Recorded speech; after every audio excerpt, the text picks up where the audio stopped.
ನಮಸ್ತೆ, welcome back to ಲೀಲೂಸ್ cuisine. ಇವತ್ತು ನಾವು ಸಾಂಪ್ರದಾಯಿಕ ಅಡುಗೆಯಲ್ಲಿ ಒಂದಾದ ಗೊಜ್ಜ ಅವಲಕ್ಕಿ ಮಾಡೋದು ಹೇಗೆ ಅಂತ ನೋಡೋಣ ಬನ್ನಿ. ತುಂಬ ಸಿಂಪಲಾಗಿರುತ್ತೆ ಇದು, ಮತ್ತು ತಿನ್ನೋದಕ್ಕೂ ತುಂಬ ಟೇಸ್ಟಿಯಾಗಿರುತ್ತೆ.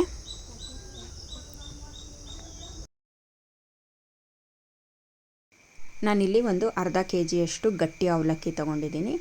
ಇದಕ್ಕೆ ತೆಳು ಅವಲಕ್ಕಿ ಚೆನ್ನಾಗಿರಲ್ಲ, ಗಟ್ಟಿ ಅವಲಕ್ಕಿನೇ ತೊಗೊಬೇಕು.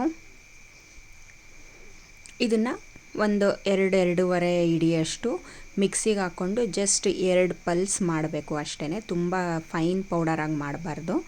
ಸೊ 2 ಪಲ್ಸ್ ಮಾಡಿದ್ರೆ ನಮಗೆ ರವೆ ಆಗಿ ಸಿಗತ್ತೆ.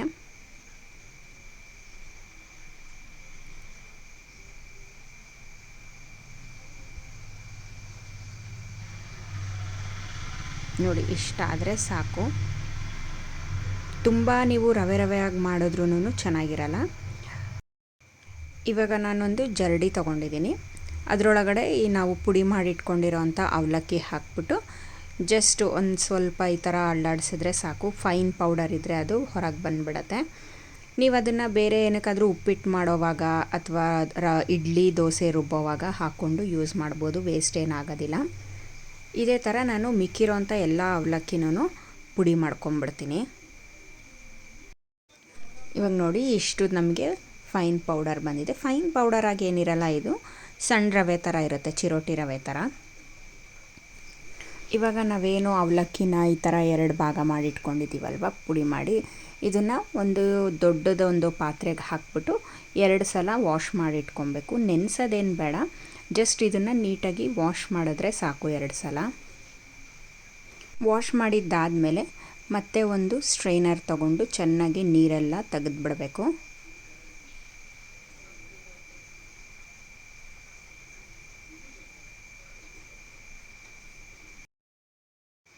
ಇವಾಗ 2 ಸಲ ವಾಶ್ ಮಾಡಿದ್ದಾಗಿದೆ. ಸ್ವಲ್ಪ ಒಂದು 4-5 ಟೇಬಲ್ ಸ್ಪೂನಷ್ಟು ನೀರಿದೆ. ಅದನ್ನೇನು ನಾವು ಸ್ಟ್ರೈನ್ ಮಾಡೋದು ಬೇಡ, ಅದನ್ನು ಹಾಗೆ ಒಂದು ಕಡೆ ಇಟ್ಬಿಡೋಣ. ಇವಾಗ ನಾನು ಅವಲಕ್ಕಿನ ಒಂದು 10 ನಿಮಿಷ ಹಾಗೇ ಮುಚ್ಚಿಟ್ಟಿರ್ತೀನಿ. ಮೀನ್ವೈಲ್ ನಾನಿವಾಗ ಇಲ್ಲಿ 1 ನಿಂಬೆ ಹಣ್ಣಿನ ಗಾತ್ರದಷ್ಟು ಹುಣಸೆ ಹಣ್ಣು ತೊಗೊಂಡಿದ್ದೀನಿ. ಅದಕ್ಕೆ ಸ್ವಲ್ಪ ಬಿಸಿನೀರು ಹಾಕ್ಕೊತಾ ಇದ್ದೀನಿ, 1 ಲೋಟದಷ್ಟು. ಒಂದು 100 ml ಅಷ್ಟಿದೆ ನೀರು ಹಾಕ್ಬಿಟ್ಟು ಹುಳಿ ನೆನೆಯೋದಕ್ಕೆ ಬಿಡಬೇಕು ಒಂದು 15 ನಿಮಿಷ. ಹಾಗೆಯೇ ನಾವು ನೆನೆಸಿಟ್ಟಿರೋಂಥ ಅವಲಕ್ಕಿನೂ ಈಗ ಮಧ್ಯ ಈ ಥರ ಪುಡಿ ಮಾಡಿ ಬಿಡಬೇಕು, ಇಲ್ಲಾಂದರೆ ಗಟ್ಟಿಯಾಗಿ ಗಂಟಾಗಿಬಿಡತ್ತೆ. ನಾವು ಗೊಜ್ಜು ಅವಲಕ್ಕಿ ಬೆರೆಸೋ ಟೈಮಲ್ಲಿ ನಮಗೆ ತುಂಬಾ ಕಷ್ಟ ಆಗುತ್ತೆ ಅದನ್ನು ಬಿಡಿಸೋದಕ್ಕೆ. ಹಾಗಾಗಿ ಮಧ್ಯ ಈ ಥರ ಬಿಡಿಸಿ ಅದನ್ನು ಇಡಬೇಕು. ಆವಾಗ ನಿಮಗೆ ಪುಡಿಯಾಗಿ ಉದ್ದುದ್ರಾಗಿ ಚೆನ್ನಾಗಿ ಬರುತ್ತೆ. ಹಾಗಾಗಿ ಈ ಸ್ಟೆಪ್ನ ಮರೀದಂಗೆ ಮಾಡಿ. ಇವಾಗ ನಾನಿಲ್ಲಿ 1 ಹಿಡಿಯಷ್ಟು ಎಳ್ಳು ಹಾಕ್ಕೊತಾ ಇದ್ದೀನಿ, ಬಿಳಿ ಎಳ್ಳು. ನೀವು ಬಿಳಿ ಎಳ್ಳು ಬೇಡ ಅಂದರೆ ಕಪ್ಪು ಎಳ್ಳು ಕೂಡ ಹಾಕ್ಕೊಬೋದು. ಎಳ್ಳು ಚೆನ್ನಾಗಿ ಗೋಲ್ಡನ್ ಬ್ರೌನ್ ಆಗಿ ಚಿಟಪಟ ಅನ್ನೋವರೆಗೂ ಹುರ್ಕೊಬೇಕು. ಲೋ ಫ್ಲೇಮಲ್ಲೇ ಹುರ್ಕೊಳ್ಳಿ ಸಾಧ್ಯ ಆದಷ್ಟು. ಇವಾಗ ಒಗ್ಗರಣೆಗೆ ಬೇಕಾಗಿರೋವಂಥದ್ದನ್ನೆಲ್ಲ ನಾನಿಲ್ಲಿ ಒಂದು ತಟ್ಟೆನಲ್ಲಿ ಜೋಡಿಸಿಟ್ಕೊಂಡಿದ್ದೀನಿ. ಒಣಮೆಣಸಿನ್ಕಾಯಿ, ಕೊಬ್ಬರಿ ಒಂದು ಅರ್ಧ ಬಟ್ಲು, ಕೊಬ್ಬರಿನ ತುರ್ಚ್ಕೊಬೇಕು, ಕಡಲೆಬೇಳೆ, ಉದ್ದಿನಬೇಳೆ, ಕರಿಬೇವಿನ ಸೊಪ್ಪು, ಸಾಸಿವೆ, ಕಡಲೆ ಬೀಜ ಮತ್ತು 1 ಟೇಬಲ್ ಸ್ಪೂನಷ್ಟು ಹಿಂಗು, ಇದಿಷ್ಟು ತೆಗೆದಿಟ್ಕೊಂಡಿದ್ದೀನಿ. ಈ ಕಡೆ ಎಳ್ಳೂ ಕೂಡ ಚೆನ್ನಾಗಿ ಹುರಿದಾಗಿದೆ. ಎಳ್ಳು ಹುರ್ಕೊಂಡಿದ್ದಾದಮೇಲೆ ನಾನೊಂದು ತಟ್ಟೆನಲ್ಲಿ ತಣ್ಣಗಾಗೋದಕ್ಕೆ ಬಿಟ್ಟಿದ್ದೀನಿ. ಇವಾಗ 2 ಟೇಬಲ್ ಸ್ಪೂನಷ್ಟು ಎಣ್ಣೆ ಹಾಕ್ಕೊತಾ ಇದ್ದೀನಿ, ಇದು ಒಗ್ಗರಣೆಗೆ ಅಂದ್ಬಿಟ್ಟು. ಎಣ್ಣೆ ಬಿಸಿ ಆದಮೇಲೆ ಸಾಸಿವೆ ಹಾಕ್ಕೊತಾ ಇದ್ದೀನಿ. ಸಾಸಿವೆ ಚಿಟುಗುಟ್ಟಿದ್ಮೇಲೆ ಏನು ನಾವು ಕಡಲೆಬೇಳೆ ತೊಗೊಂಡಿದ್ದೀವಿ ಅದನ್ನು ಹಾಕಿ, ಕಡಲೆಬೇಳೆ ಒಂದು 2 ನಿಮಿಷ ಫ್ರೈ ಮಾಡಿದ್ದಾದಮೇಲೆ ಉದ್ದಿನಬೇಳೆ ಹಾಕ್ಕೊತಾ ಇದ್ದೀನಿ. ಉದ್ದಿನಬೇಳೆನೂ ಫ್ರೈ ಮಾಡಿದ್ದಾದಮೇಲೆ ಒಣಮೆಣಸಿನ್ಕಾಯಿ ಮತ್ತು ಕರಿಬೇವಿನ ಸೊಪ್ಪು ಇದೆರಡನ್ನೂ ಹಾಕಬೇಕು. ಎಲ್ಲನೂ ಫ್ರೈ ಮಾಡಿದ್ದಾದಮೇಲೆ ಲಾಸ್ಟಲ್ಲಿ ಹಿಂಗೆ ಹಾಕಬೇಕಾಗತ್ತೆ.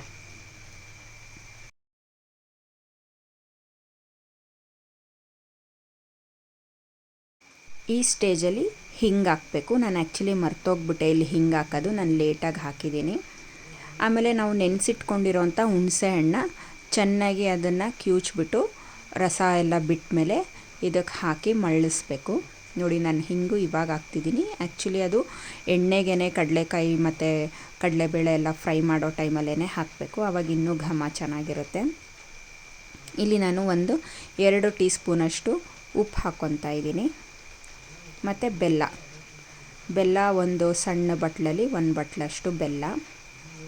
ನಿಮಗೆ ಸ್ವೀಟು ಕಮ್ಮಿ ಬೇಕು ಅಂದರೆ ನೀವು ಬೆಲ್ಲನ ಕಮ್ಮಿ ಮಾಡ್ಕೊಬೋದು. ಇನ್ನೂ ಸ್ವಲ್ಪ ಸ್ವೀಟ್ ಜಾಸ್ತಿ ಬೇಕು ಅನ್ನೋದಾದರೆ ಇನ್ನೊಂದು ಸ್ವಲ್ಪ ಜಾಸ್ತಿ ಹಾಕ್ಕೊಬೋದು.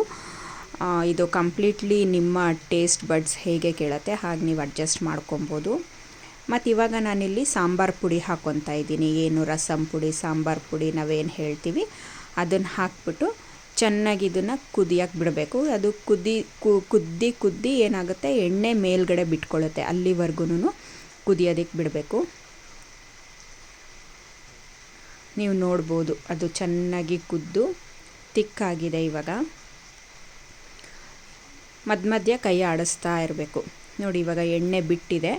ನಾವೇನು ಅವಲಕ್ಕಿ ಪುಡಿ ಮಾಡಿ ತೊಳೆದಿಟ್ಟಿದ್ವಿ ಅಲ್ವಾ, ಅದನ್ನು ಹಾಕ್ತಾ ಬೆರೆಸ್ಕೊಬೇಕು. ಇವಾಗ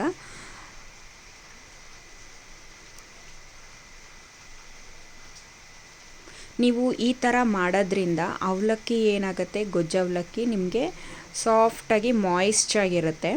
ನೀವು ಕೆಲವ್ರು ಏನು ಮಾಡ್ತಾರೆ, ಫಸ್ಟ್ ಅದನ್ನು ಪುಡಿ ಮಾಡಿ ಎಲ್ಲ ಥರ ಮಸಾಲೆಗಳನ್ನೂ ಬೆರೆಸಿಟ್ಬಿಟ್ಟು ಆಮೇಲೆ ಒಗ್ಗರಣೆ ಮಾಡಿ ಹುರ್ಕೊತಾರೆ. ನಾನಿಲ್ಲಿ ಎಳ್ಳಿನ ಪುಡಿ ಹಾಕ್ತಾಯಿದ್ದೀನಿ.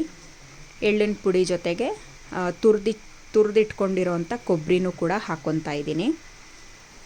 ಎಲ್ಲ ಹಾಕ್ಬಿಟ್ಟು ಚೆನ್ನಾಗಿ ಮಿಕ್ಸ್ ಮಾಡಿಬಿಟ್ಟು ಹುರಿಯೋದೇನು ಬೇಡ, ಒಂದು 5 ನಿಮಿಷ ಲೋ ಫ್ಲೇಮಲ್ಲಿ ಇದನ್ನು ಕವರ್ ಮಾಡಿಬಿಟ್ಟು ಇಟ್ಬಿಟ್ರೆ ಅವಲಕ್ಕಿ ರೆಡಿ ಆಗೋಗುತ್ತೆ. ನೀವು ಈ ಥರ ಟ್ರೈ ಮಾಡಿ ನೋಡಿ, ಖಂಡಿತವಾಗ್ಲೂ ನಿಮಗೆ ಇಷ್ಟ ಆಗುತ್ತೆ. ನಿಮಗೆ ಸಾಯಂಕಾಲವರೆಗೂ ಇಟ್ಕೊಂಡು ತಿಂದ್ರೂ ಅದೇನು ಡ್ರೈ ಆಗೋದಿಲ್ಲ, ತುಂಬ ಮಾಯಿಸ್ಟಾಗಿರುತ್ತೆ, ಚೆನ್ನಾಗಿರುತ್ತೆ. ನಿಮಗೆ ಈ ರೆಸಿಪಿ ಇಷ್ಟ ಆಗಿದ್ದಲ್ಲಿ ಪ್ಲೀಸ್ ಲೈಕ್ ಮಾಡಿ, ಹಾಗೂ ನಿಮ್ಮ ಫ್ಯಾಮಿಲಿ ಆ್ಯಂಡ್ ಫ್ರೆಂಡ್ಸ್ ಎಲ್ಲರ ಜೊತೆಗೂ ಶೇರ್ ಮಾಡಿ. ಮತ್ತು ನಿಮಗೆ ಇದೇ ಥರ ವೀಡಿಯೋಸ್ಗಾಗಿ, ರೆಸಿಪೀಸ್ಗಾಗಿ ನನ್ನ ಚಾನಲ್ನ ಸಬ್ಸ್ಕ್ರೈಬ್ ಮಾಡ್ಕೊಳ್ಳಿ. ಹಾಗೆ ಪಕ್ಕದಲ್ಲೇ ಇರೋವಂಥ ಬೆಲ್ ಐಕಾನ್ನ ಕ್ಲಿಕ್ ಮಾಡಿ, ನಿಮಗೆ ನೋಟಿಫಿಕೇಷನ್ ಸಿಗತ್ತೆ ಯಾವುದೇ ಹೊಸ ವಿಡಿಯೋ ಅಪ್ಲೋಡ್ ಆದಾಗ. ಇದೇ ಥರ ನನಗೆ ಸಪೋರ್ಟ್ ಮಾಡ್ತಾಯಿರಿ, ಹಾಗೂ ನನಗೆ ನನ್ನ ಚಾನಲ್ಗೆ ಸಬ್ಸ್ಕ್ರೈಬ್ ಮಾಡ್ಕೊಳ್ಳೋದನ್ನು ಮಾತ್ರ ಖಂಡಿತವಾಗ್ಲೂ ಮರಿಬೇಡಿ. Thank you for watching. Bye.